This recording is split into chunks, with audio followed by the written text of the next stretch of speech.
Hello everyone. Vacancies आप लोगों की जो है जेकेपी कांस्टेबल की आउट हो गई है। लास्ट 3-4 महीनों से आप लोगों को बहुत सारा इंतजार था कि वैकेंसीज कब निकल के आएगी, कितनी नंबर ऑफ वैकेंसीज होगी और क्या इसका सिलेबस रहेगा और कितना टाइम हम लोगों को मिलेगा एग्जाम की तैयारी करने के लिए। तो 3-4 चीजें आप लोगों को बेसिक बताना चाहूंगा जो कि कल आप लोगों को नोटिफिकेशन के थ्रू पता लगा है। कि पहली बात तो ये रही कि आप लोगों की जो नंबर ऑफ वैकेंसीज है वो हमारे पास है 4002 नंबर ऑफ वैकेंसीज। ठीक है, आप लोग यहां देख सकते हो कि जो नंबर ऑफ वैकेंसीज है वो हमारे पास है 4002 नंबर ऑफ हमारे पास वैकेंसीज है। ठीक है, अब हम लोग जब इन वैकेंसीज की बात करें तो सारी की सारी जो आप लोगों की जनरल कैटेगरी और जो अदर कैटेगरीज है वो सारी की सारी इसमें आप लोगों की इंक्लूड है। प्लस जो आप लोगों के फॉर्म फिलिंग डेट है वो आप लोगों की 30th ऑफ जुलाई से लेकर जो है वो हमारे पास रहेगा 29th ऑफ अगस्त तक आप लोगों के फॉर्म फिलिंग का सिस्टम पूरा रहेगा।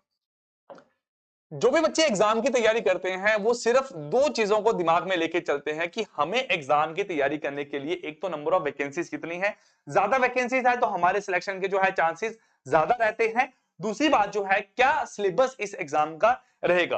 देखो दो चीजें मैं यहां पे आप लोगों का एक्सपेक्टेड सिलेबस के हिसाब से आपको बताना चाहूंगा।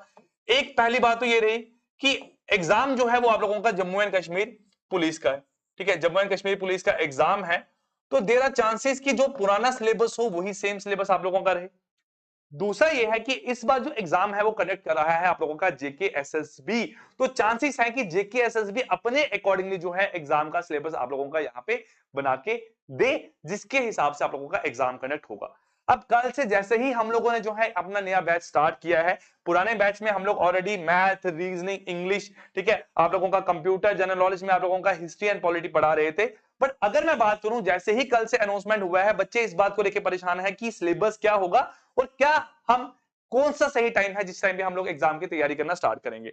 तो अगर मैं बताऊं आप लोगों का जो एग्जाम की तैयारी करने का जो आप लोगों का सही टाइम है वो यही टाइम है आप लोगों का एग्जाम की तैयारी स्टार्ट करने का। आप लोग अगर सोचोगे कि हम लोग 29 ऑफ अगस्त तक जो है फॉर्म फिल करके आराम से जो है एग्जाम की तैयारी करना स्टार्ट करोगे तो आप लोग यही मान के चलो कि आप लोग अपना जो एक मंथ या नियर अबाउट आपके जो 40-45 डेज हैं वो आप लोग खराब करने वाले हो।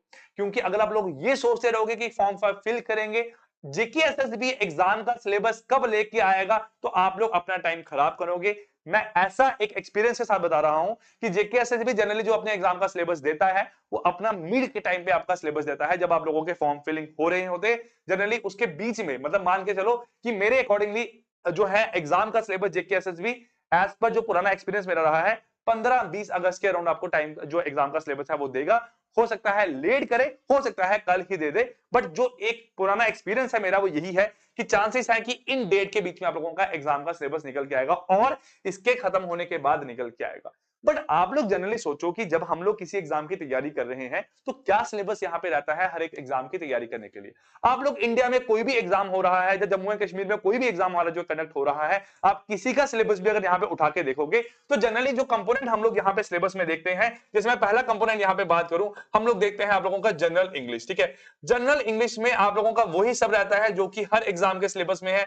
हमारा जो आप लोगों का यहाँ पे नाउन, प्रोनाउन, ठीक है, adverb, adjective, tenses, voices, narrations, ठीक है, रीडिंग कॉम्प्रिहेंशन, एंटोनिम, सिनोनिम आप लोगों को पूछे जाते हैं। वही सारा आप लोगों का सिलेबस यहाँ पे हर एग्जाम में आप लोगों को देखने को मिलता ही मिलता है। चाहे आप लोग एसएससी सीजीएल की बात करो, सीएचएसएल की बात करो, या हम लोग बात करें जेकेएसएसबी के कोई भी एग्जाम की, हर एग्जाम में ये आप लोगों को देखने को मिलेगा ही मिलेगा। तो अगर आपको पता है कि एग्जाम के सिलेबस में ये कंपोनेंट होना ही है तो अगर हम उसको 15 दिन पहले पढ़ना शुरू करेंगे तो एटलीस्ट हम लोग जो है 4-5 टॉपिक पहले ही कवर अप कर सकते हैं सिलेबस आउट होने के बाद में। दूसरा मैं यहां बात करूं जो कंपोनेंट हमारे पास रहता है हर एक पर्टिकुलर एग्जाम में वो रहता है आप लोगों का यहाँ पे मैथमेटिक्स का। ठीक है, मैथमेटिक्स यहाँ पे इस एग्जाम में मैथमेटिक्स आप लोगों के डेफिनेटली होगा। और आप लोग अगर पुराना पेपर देखोगे तो आप लोग वहां देख पाओगे कि आपको 15-15, 20-20 क्वेश्चन जो है मैथमेटिक्स में से पूछे जाते हैं। Same number system, percentage, profit and loss, mixture and alligation, आपका ratio and proportion, problem on ages, problem on number, time and work, speed, distance, time, ठीक है, मेंसुरेशन, ये पूरा का पूरा जो पार्ट है आप लोगों का हर एग्जाम में देखने को मिलता है तो इसमें भी देखने को आप लोगों को यहाँ पे जरूर मिलेगा। थर्ड हम लोग बात करें जो हमारे पास है रीजनिंग का पार्ट। ठीक है, जिसे एनालिटिकल रीजनिंग बोलते हैं। किसी बुक का नाम कुछ रहता है, किसी बुक का नाम कुछ और होता है, बट है तो सारी आप लोगों की यहाँ पे रीजनिंग ही। ठीक है। रीजनिंग में number series, letter series, coding decoding, आप लोगों का यहाँ पे direction sense, blood relation, statement and conclusion, word formation, ठीक है। उसके बाद हमारे पास जो अदर पार्ट आते हैं जो आप लोगों के रीजनिंग के, जैसे हम बात करें फिगर बेस्ड क्वेश्चन आप लोगों के रहेंगे, dices and cubes, clock and calendar, ये सारा का सारा चीजें आप लोगों की रीजनिंग के बीच में इंक्लूड रहती है। और फोर्थ हम लोग यहाँ बात करें जो जेके एसएसबी के फेवरेट टॉपिक हम लोग देख रहे हैं अभी तक, एक पार्ट है आप लोगों का यहाँ पे कंप्यूटर का, ठीक है। बट मुझे लगता है कि कंप्यूटर जो है वो किस हद तक यहाँ पे एग्जाम के सिलेबस में इंक्लूड होने के चांसेस कम है, बट हर एग्जाम में होता है। अगर जेकेपी एसआई के एग्जाम में है तो इसमें भी होने के चांसेस है, बट हम लोग इसको भी एक्सक्लूड करके ही चलते हैं। बट आप लोग अगर पुराना पेपर देखोगे तो आप लोगों को वहां पे 2-3 क्वेश्चन यहाँ पे कंप्यूटर को देखने को जरूर मिलेंगे, तो चांसेस है होने के, बट हम लोग अब इसको एक्सक्लूड करके चलते हैं।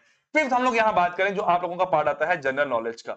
अब जनरल नॉलेज इतनी वास्ट है, इसमें हिस्ट्री, ज्योग्राफी और पॉलिटी, ठीक है। पहली बात तो आप लोगों की रही यहाँ पे हिस्ट्री, ज्योग्राफी, पॉलिटी, और देन आप लोगों का current affair, history, geography, polity, current affair, general science आप लोगों का हो गया, plus static GK. Static GK हमारे पास क्या है, जैसे आप लोगों के क्वेश्चंस आएंगे बेस्ड ऑन इन्वेंशंस पे, डिस्कवरीज पे, स्पोर्ट्स पे आप लोगों के क्वेश्चन पूछे जाएंगे, ठीक है। ये सारे जो पार्ट है आप लोगों का स्टैटिक जीके का पार्ट है, तो ये भी आप लोगों का यहाँ पे एग्जाम के सिलेबस में इंक्लूड रहता ही रहता है। अगर मैं पुराना आप लोगों का यहाँ पे सिलेबस देखूं, ठीक है, मैं यहाँ पे पुराना जो आप लोगों का सिलेबस था, अगर उस पर मैं थोड़ा यहाँ डिस्कशन करूंगा आपको पहले बता दूं कि कोर्स जो है हमने एप्लीकेशन पे स्टार्ट कर दिया है क्लासेस। आप लोग जो है 20 से आप लोगों की क्लास स्टार्ट हो जाएगी, बुकिंग आप लोगों की चल रही है, आप लोग 60% डिस्काउंट ले सकते हो यहाँ पे, जो कि आपको जो एग्जाम की जो फीस है उससे भी कम रेट पे आपको यहाँ पे पूरा का पूरा कोर्स मिल रहा है। अदरवाइज जिसको चाहिए कि सर हमें जो है बुक के थ्रू पढ़ना है, तो मार्केट में आप लोग जाके मैथ की, रीजनिंग की, इंग्लिश की हर बुक आप लोग अलग अलग से परचेज कर सकते हो, जो कि आप लोगों के लिए बेनिफिशियल जरूर रहेगी। 60% डिस्काउंट है, आप लोग एप्लीकेशन में जाके डिस्काउंट जो है अप्लाई करके यहाँ पे इसको ज्वाइन कर सकते हो। अब ये जो है आप लोगों का ये पुराना सिलेबस है जेकेपी कांस्टेबल का। आप लोग अगर देखोगे यहाँ पे बेसिक जम्मू एंड कश्मीर की नॉलेज थोड़ी बहुत होनी चाहिए। उसके बाद हम लोग बात करें history, geography, polity, current affair, then हमारे पास यहाँ पे क्या है इंडियन इकोनॉमी, आप लोगों का modern history of India, Indian culture, art culture, heritage आप लोगों का यहाँ पे हो गया, ठीक है, रिवर एंड लेक्स हो गया हमारे पास यहाँ पे। सारा का सारा पार्ट आप लोगों का यहाँ पे जनरल अवेयरनेस में इंक्लूड होगा ही होगा। एलिमेंट्री मैथ्स, जब मैथमेटिक्स हम लोग जनरली यहां पे बात करें, क्वांटिटेटिव एप्टीट्यूड की बात करें, तो सेम चीजें आप लोगों की जो मैंने बताई है वो सारी की सारी आप लोगों की यहां पे लिखी गई है। 2-3 चीजें आपको एक्स्ट्रा देखने को मिल सकती हैं, simplification, decimal, fraction, LCM, HCF, ये सारा आप लोगों का जो पार्ट मैंने अभी रीड किया, ये आप लोगों का नंबर सिस्टम का पार्ट रहता है। नंबर सिस्टम में आप लोगों को देखने को मिलता है। एवरेज, टेबल्स एंड ग्राफ, ये आप लोगों का यहाँ पे अलग से मैंने बता दिया। देन बात करते हैं हम लोग आपका एनालिटिकल एप्टीट्यूड एंड एबिलिटी की। तो इसमें आप लोग देख सकते हो जो भी रीजनिंग है, आप लोग रीजनिंग की कोई भी बुक अगर मार्केट से उठाते हो, आप लोग आर एस अग्रवाल उठाते हो, तो आप लोग ये मान के चलो आपको आर एस अग्रवाल पूरी की पूरी पढ़नी है रीजनिंग की इस एग्जाम में अपेयर होने के लिए। पेपर का जो लेवल है वो आपको पता है, अगर पेपर जो है आप लोगों का 10th बेस पे कंडक्ट किया जा रहा है तो लेवल आप लोगों का वैसा ही रहेगा। जनरल साइंस जो आप लोगों की रहेगी वो आपको 10th बेस पे ही पूछी जाएगी, ज्यादा आप लोगों को नहीं पूछी जाएगी। और बाकी एक बात रही आप लोगों की एज रिलैक्सेशन की, अभी तक कुछ कंफर्मेशन नहीं है, बट स्टूडेंट जो है इसके रिगार्डिंग जो भी है वो एक रिक्वेस्ट लेके जाएंगे हमारे डिपार्टमेंट को, जहां एलजी साहब को, तो मे भी हो सकता है कुछ एज में आप लोगों का रिलैक्सेशन मिल जाए, बट अभी तक के लिए आप लोगों को पता है क्या क्या आप लोगों की एज यहाँ पे रखी गई है। सो टाइम ना वेस्ट करते हो, मैं यही आप लोगों को गाइड करूंगा कि आप लोग अगर जो है एग्जाम की तैयारी कर रहे हो तो अभी से करना शुरू करो। आप लोग एग्जाम के सिलेबस आने का वेट ना करो, कुछ हद तक सिलेबस आप लोगों को पता ही है कि क्या होगा या क्या होता है हमेशा हर एग्जाम में, तो वो ही सिलेबस आप लोग थोड़ा ध्यान में रख के जो है एग्जाम की तैयारी करना स्टार्ट कर दो। So guys, I wish you all the best, bye bye and take care.